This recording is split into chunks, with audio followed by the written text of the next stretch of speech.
The anime industry is basically falling apart, and there is a lot to talk about in today's video, so let's just jump right into it. We're going to be covering everything from Digimon to AI use in anime again, and a major force in the anime industry reporting numbers that are not good. So here are the timestamps for all the stories. If you want to just skip to any one of those, please feel free to do so. And without further ado, let's just get right into it. I'm going to start today's video off being a little more positive because we do have a really great report coming to us specifically from Anime Updates on X. If you haven't already, feel free to follow them. They're a great source for anime news, and they usually cite their sources, which is a rarity in this community.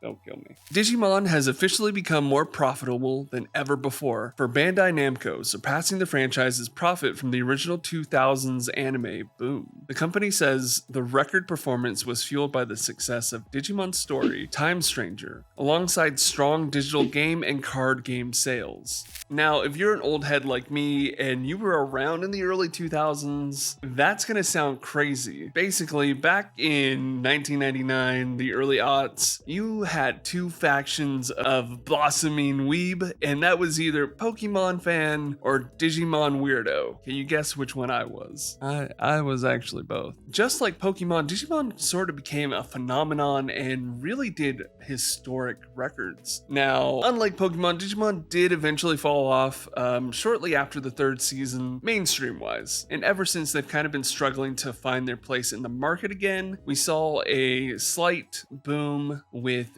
the Digimon Tree releases. That was the reunion and all those movies that came out of that, and the Digimon 25th anniversary collection as well. But we really haven't seen anything like that original 2000s Series 1 and Series 2 phenomenon. So to hear that Bandai Namco is officially announcing that because of a game and the cards being so well received currently, they are actually more profitable than ever before, absolutely mind-blowing. And as a longtime fan of the series, this is well deserved. Now, we got a lot to talk about, so we're just going to very quickly go on to our next subject, and that is the colossal giant that is Shonen Jump is reporting for the first time, I believe in its entire publication, that it is actually falling below standard, which means it is selling less than 1 million copies. Again, this is pretty much the first time this has ever happened. Reading straight from the article, the Japan Magazine Publishers Association reported on Wednesday that print circulation for Shueisha's weekly Shonen Jump magazine fell to an average of 985,000 copies from April to June this year, marking the first time the magazine has fallen below 1 million copies in circulation for a given quarter since the JMPA began.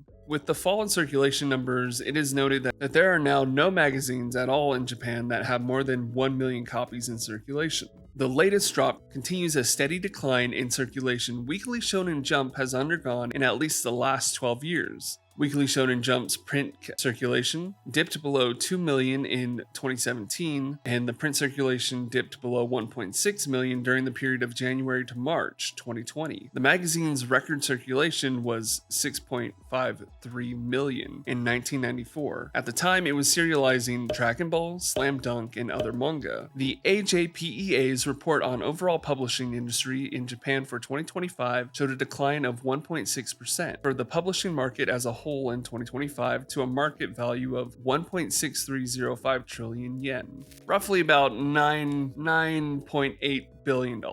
I know, right? The company's only making $9.8 billion. Oh my gosh. No, but on the real, this is pretty historic for the fact that, Weekly Shonen Jump absolutely is the front runner for anime and for what series become anime. Obviously, they're not the only magazine, and to see that even the godfathers of shonen are struggling is quite the realization. I don't know how many of you guys were privileged enough to read physical copies of Shonen Jump back in the day, but back when I was in Japan, I actually used to collect the magazines. And there was really nothing like the feeling of flipping through the pages and having a physical copy of those chapters that were released. Where do I think this is headed for anime and manga as a whole? I think this is really a byproduct of manga becoming more popular in the digital realm. I don't necessarily believe this is indicative of manga and anime declining in popularity or really market value. I think the market is simply shifting. I could be wrong. I'm not a business analyst. If you have an opinion on it, please feel free to let me know. But I think the onboarding of the different shonen apps, and specifically Shonen Jump's app, which is one of my favorite manga apps currently, because I believe I pay like $5 a month for it and I have access to just seemingly unlimited Shonen Jump titles. I have not one time looked up a Shonen Jump manga or a previous Shonen Jump manga and been unable to find it. It's a really great app, and I think really that's why there is such a sharp decline in manga sales is, the world is shifting. Again, if you have an opinion on that, please let me know down below. But speaking of the world shifting and digital manga, that sort of leads us into our next story. If you're not chronically online or a total weeb like Big Time Weeb Dad, then you probably didn't know that recently there was a platform that was created to give us free manga titles. And that was Manga Plus's Manga Million. I really wouldn't know how to describe it because I feel like nothing really has been done like it before, where we already have this platform that we use, Manga Plus, and they kind of created like a sister platform, Manga Million, where the whole gimmick of it was that it was hundreds of titles that have never been translated into English, all up front, translated for anybody to read for basically free. It sounds like a win-win, so what's the problem? Well, the problem is, pesky AI. Manga Plus has been accused of using AI to translate all these hundreds, and I do mean hundreds, I believe it's like 400 or 500 different mangas, and it's not looking too good for them. Although the Manga Plus editor-in-chief, Shuhei Hasano, did release a statement, and it said the following. Manga Plus editor-in-chief Shuhei Hasano confirmed no AI was used in translation. Social media users have questioned that claim after discovering Flito Japan, which describes itself as a leader in AI translation solutions, is credited for translation work on Manga Million in place of individual translators. It should be noted that Flito also advertises a one-on-one pro translation by professional translators and states, if you feel the AI translation is not enough, get a natural translation where translators consider the context and nuance. Anime Updates, of course, went on to say at the time they cannot independently verify whether Manga Plus's editor-in-chief was telling the truth, because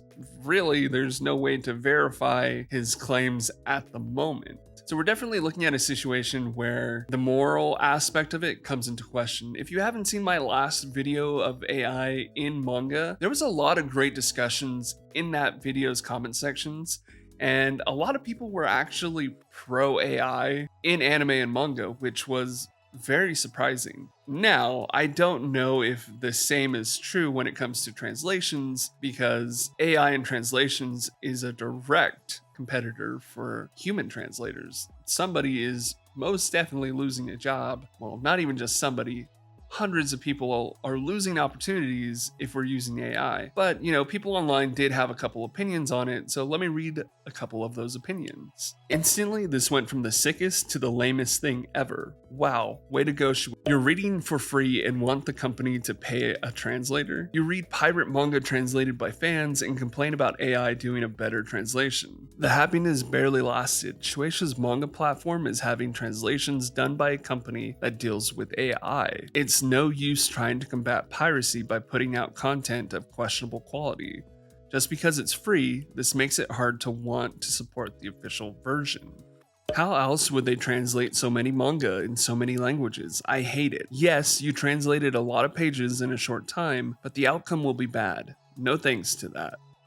And of course, there were several other comments as well, where people are voicing their opinions, everything between, hey, this is the future and you kind of got to get used to it, or this is just morally bankrupt and we're destroying not only our community but our environment by using it. Personally, like I said in my last video, I'm against AI in the anime industry. I believe AI in a professional setting is just unacceptable. That being said, like I said in my last video, I do believe that there could be an ethical way of using AI. It just hasn't been presented to me in an ethical way yet. And until it is, I don't think my opinion of it will change, but I am just one guy and everybody is welcome to have their opinion. Please let me know down below what you think of Shueisha using or allegedly using AI to translate hundreds of mangas that otherwise would not have been translated. Real quick, this is Big Time Weeb Dad in the editing bay. We did have a slight update from the editor-in-chief of Manga Plus, Shuhei Hasano, and he states, on the future of Manga Million, after the limited time period ends, of course we are making arrangements so everyone can still read them after the project finishes. A subscription model is certainly on the table. On the most difficult part of translating 1,000,000 pages, he states, it was about setting up translation framework. There was so much to figure out, from gathering and organizing manga manuscript files to establishing translation guidelines with the agency. On the role of technology, including AI-assisted translation in the process, he states, no AI was used in the translation. I don't know who to believe anymore, but what do you think? Editing Big Time Weeb Dad out.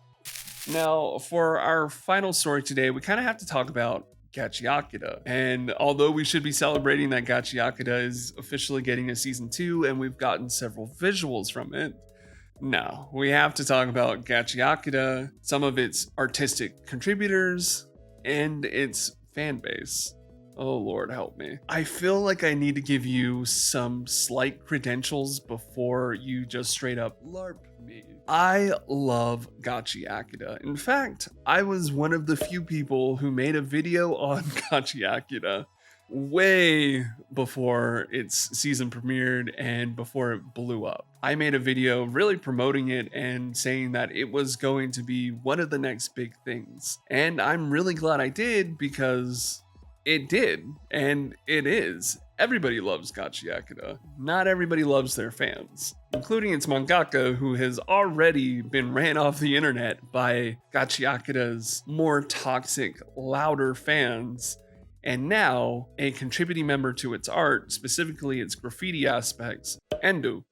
If you don't know who he is, he has basically contributed to Gachiakuta's art, and he has been very vocal online about the fact that Gachiakuta, the anime, doesn't always uphold to his artistic vision and has kind of stepped away from the series in the sense that although he will continue to contribute to it, he doesn't want to be associated with it. And he really gave a holier than thou attitude about the whole situation, which is fine and dandy. I mean, with the more toxic side of Gachiakuta's fandom, I can totally see why somebody who has a really strong opinion about its anime wouldn't necessarily want to be associated with it, because, you know, he feels like, hey, not only is the anime insulting my work, but the people that are stealing from my work and kind of bastardizing it are also insulting me. So, you know, fuck you guys, and I'm gonna still make my money, but I'm not gonna like partake in your circus. Whether he's right or wrong, it's his prerogative, and I totally get it. However, things got a little spicy when recently it was discovered that not only did he have these really like holier than thou ideas about his art and how it should be interpreted and